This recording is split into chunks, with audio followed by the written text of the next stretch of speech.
Hello friends. Welcome back to your own channel Learn with Shihan. Today we will learn about those words by using them in your essay you can impress your teacher.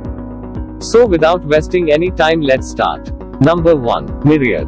Myriad is one of the greatest words to use in your essays. We all have a tendency to say things like a lot of examples or many experiences in our essays, but that doesn't make your essay stand out to your teacher.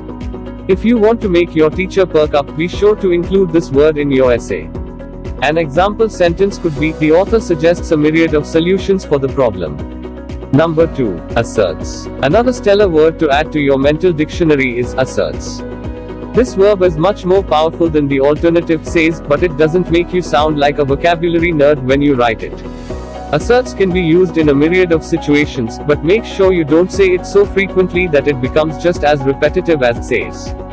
An instance where asserts would fit perfectly is, the author asserts that the issue is lacking simple solutions.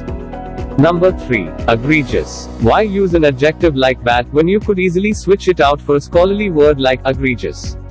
This word is sure to impress your English teacher, so you should remember to use it in your next essay. While there are a myriad of words that can replace bad, such as dreadful and terrible, egregious is one of my favorite words. It rolls off the tongue and makes you sound like a literary genius. A sample sentence could be, the author asserts that other solutions to the problem are simply egregious. Number 4. Erroneous. Erroneous is an easy word to remember because the word means what it sounds like, something containing error.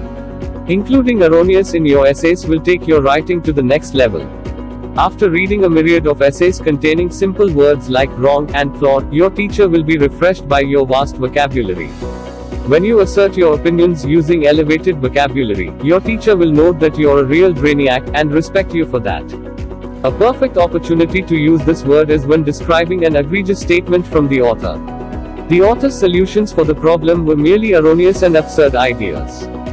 Number 5. Engenders. When you replace causes with engenders, you're sure to knock your teacher's socks off.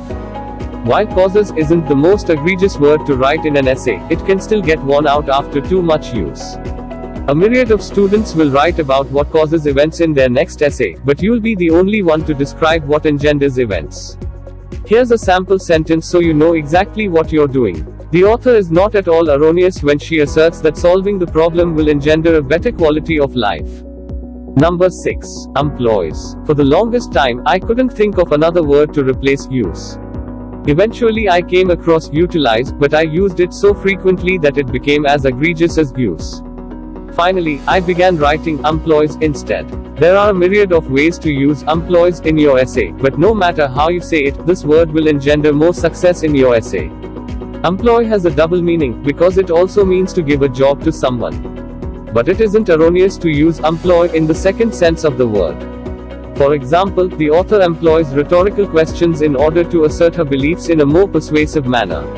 Number 7. Salient. Salient is a great word to employ when writing your next essay.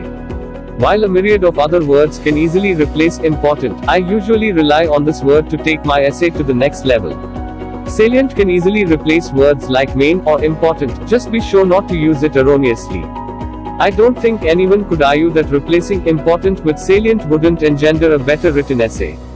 A great way to use this word is, the author's most salient solution is rather egregious, because one can assert that her suggestions would fail to solve the problem. Number 8. Reasons. Like employs, reasons is a word with two very different definitions. But reasons will most likely engender success when you employ the verb form of the word to replace things. A myriad of instances come up when writing an essay where you'll need to describe what a person thinks, but we all know variety is a salient component of every good essay. You can switch out things for reasons, but be sure not to switch it out for erroneous words like extrapolates just to sound smarter. To the point, writing with loads of variety is what most teachers crave. So you can definitely write something along these lines in your next essay. The author reasons that we can solve the problem if we all work together, but the methods she asserts will help us do so are egregious. Number 9. Advantageous. One word all teachers see far too much is good. Teachers all of my high school career have asserted that they do not wish to see good in any student essays that year, but the word always sneaks in. Good has become an egregious word that no teacher can escape. While it isn't erroneous to use good to describe pleasing things in your essay, there are a myriad of better replacement words that you can turn to when you need to describe something good. My go-to alternative for good is advantageous, and employing this word engenders a fabulous essay. You could write, the author's most salient solution is her most advantageous, as one can reason that it would effectively solve the problem. Number 10. Galvanize. Oftentimes while writing, it's advantageous to address how the author's words and technique affect the reader. If the writer aims to galvanize his readers, he or she is basically calling the reader to action, to stand up against egregious crimes, erroneous accusations, or a myriad of other injustices. If you notice that the author employs intense diction, or asserts outright that his speech is meant to engender change, you should probably use the word galvanize at least once in your essay. After seeing that word in your essay, your teacher will reason that you understood the text well and were able to create an essay regarding the most salient theme in the piece. So these were the top 10 essay words. By using them you can impress your teacher. If someone have any doubt or any confusion about these words, let me know in the comments section.